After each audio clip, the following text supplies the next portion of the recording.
Hello दोस्तों, नमस्कार। Exist academy में आप सभी का स्वागत है। कैसे हैं आप सभी लोग? मैं आशा करता हूं आप सभी लोग बहुत अच्छे होंगे और अपनी तैयारी बहुत ज़बरदस्त तरीके से कर रहे होंगे।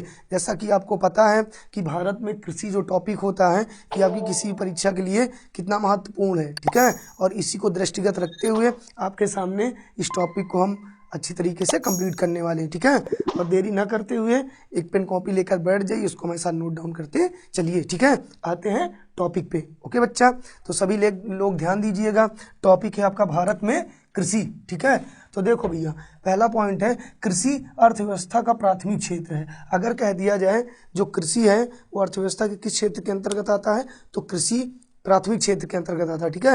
अर्थव्यवस्था को 3 क्षेत्रों में बांटा गया है, एक प्राथमिक, एक द्वितीयक और एक तृतीयक। प्राथमिक क्षेत्र के अंदर कृषि, पशुपालन, मुर्गी पालन, डेयरी उद्योग, ये सारे किस में आते हैं? प्राथमिक क्षेत्र में आते हैं। द्वितीयक में उद्योग कारखाने वगैरह आते हैं और तृतीयक क्षेत्र में बैंक हो गया, आपका जो ट्रांसपोर्ट का हो गया, या फिर आपका जो यातायात हो गया, वो सब किस में आता है? तृतीय क्षेत्र के अंतर्गत आता है। ओके, दूसरा कह रहा है अब जो भारत है, भारत में कितने % क्षेत्रफल पर कृषि होती है?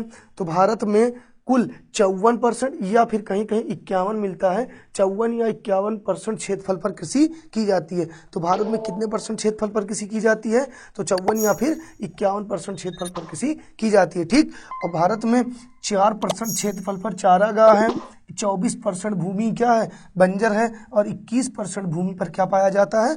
वन पाया जाता है। तो अगर कह दिया जाए भारत के कुल कितने % क्षेत्रफल पर कृषि होती है, तो 54 या 51% क्षेत्रफल पर। और अगर कह दिया जाए चारागाह कितने पर है, तो 4% पे है, 24% भूमि बंजर है और 21% पर वन पाए जाते हैं, ठीक है।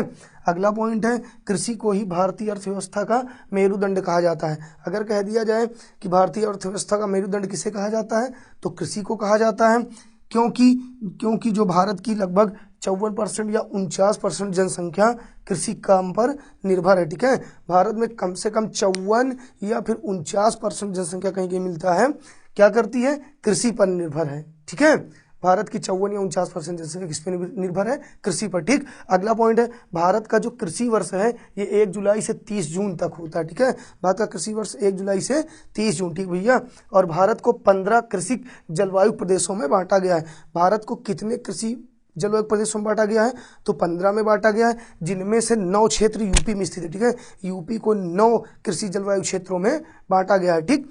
अगला भी आपका ऋतुओं के आधार पर फसलों के प्रकार, ठीक है। ऋतुओं के आधार फसलों के प्रकार। अब ध्यान देना बच्चा, ये तीनों यहाँ से ये अर्थात रबी की फसल, जायद की फसल और खरीफ की फसल, ये तीनों ऋतुओं की फसलें आपकी परीक्षा के लिए बहुत इंपॉर्टेंट है। यहाँ से एक क्वेश्चन बनता है, ठीक है। तो कह रहा है ऋतुओं के आधार पर फसलों के प्रकार, तो कितने होते? 3 होता है। एक होता है रबी की फसल, और एक है आपकी जायद की फसल, और एक है आपकी खरीफ की फसल, ठीक है। तो देखो बच्चा, जो जायद की फसल होती है रबी और खरीफ के बीच में बोई जाती है, इसीलिए हमने इसको बीच में लिख रखा है, ठीक। तो सबसे पहले आते हैं रबी की फसल पे, ठीक। अब जो रबी की फसल है वो अक्टूबर या नवंबर में बोई जाती है और मार्च या अप्रैल में क्या होती है? काटी जाती है, ठीक है। रबी की फसल अक्टूबर से नवंबर में बोई जाती है और मार्च से अप्रैल में काट ली जाती है, ठीक है। और रबी के अंदर गेहूं, जौ, चना, मटर, सरसों, आलू, ये सारी फसलें किसके अंतर्गत आती हैं? रबी की फसल के अंतर्गत आती हैं, ठीक है। तो अगर कह दिया जाए कि गेहूं, चना, जौ, मटर, ये सब किसकी फसलें हैं? तो ये रबी की फसलें हैं, ठीक। दूसरा है आपका जायद। जायद की जो फसल होती है मार्च से अप्रैल में बोई जाती है और जून से जुलाई में काटी जाती है। मार्च से अप्रैल में क्या होती है? बोई जाती है, जून से जुलाई में काट ली जाती है, ठीक है। जैसे तरबूज हो गया, खीरा हो गया, ककड़ी हो गया, करेला हो गया, ये सब किसकी फसलें हैं? तो भैया आपकी जायद की फसल है, ठीक है। और यहाँ पे देखो मैंने लिख रखा है मूंग, तो मूंग जायद में भी आता है और कहीं कहीं आपको खरीफ में भी मिलेगा, ठीक है। अगला है आपका खरीफ की फसल। खरीफ की फसल जून और जुलाई, जब कहने का मतलब बारिश होने लगती है तो इसकी फसल को क्या किया जाता है? लगाया जाता है और नवंबर से दिसंबर में काट लिया जाता है, ठीक है। तो जो खरीफ की फसल है ये जून से जुलाई में बोई जाती है और नवंबर से दिसंबर में काटी जाती है, ठीक है। और इसके अंतर्गत धान, मक्का, ज्वार, बाजरा, कपास, जूट, तंबाकू, तिल, सूर्यमुखी, मूंगफली, ये सारी फसलें किसके अंतर्गत आती हैं? तो भैया खरीफ के अंतर्गत आती हैं, ओके। कोई दिक्कत समझ में आई यहाँ तक बात? तो फिर से एक बार हम लोग जल्दी से जानने की कोशिश करते हैं।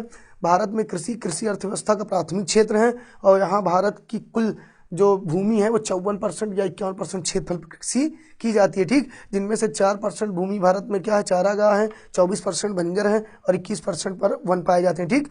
कृषि को ही भारतीय अर्थव्यवस्था का मेरुदंड कहा जाता है। मेरुदंड अर्थात रीढ़ की हड्डी, ठीक है, क्योंकि कृषि का ही भारत की अर्थव्यवस्था में सबसे अधिक योगदान है, ठीक। क्योंकि अब भारत में जो 54 या 49% जनसंख्या है वो किस पर निर्भर है, कृषि पर ही निर्भर है, ठीक। भारत का जो कृषि वर्ष है वो 1 जुलाई से 30 जून होता है, 1 जुलाई से 30 जून। और भारत में 15 कृषि जलवायु प्रदेश स्थित हैं, जिनमें से 9 कहाँ है भैया, यूपी में स्थित, ठीक। ऋतुओं के आधार पर फसलों के प्रकार, रबी की फसल, जायद की फसल और खरीफ की फसल। रबी को मैंने कहा अक्टूबर या नवंबर में बोई जाती, मार्च या अप्रैल में काट ली जाती, ठीक। इसमें गेहूं, जौ, चना, मटर, सरसों, आलू आदि आते हैं।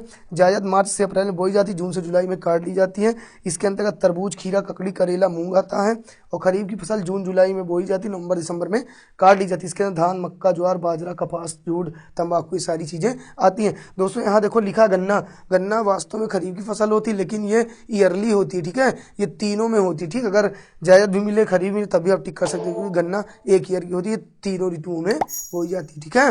कोई दिक्कत यहाँ तक? अगर चीज़ें न समझ में आई हो तो आप कमेंट बॉक्स में कमेंट कर सकते हैं, हम लोग उनका रिप्लाई करेंगे, ठीक है।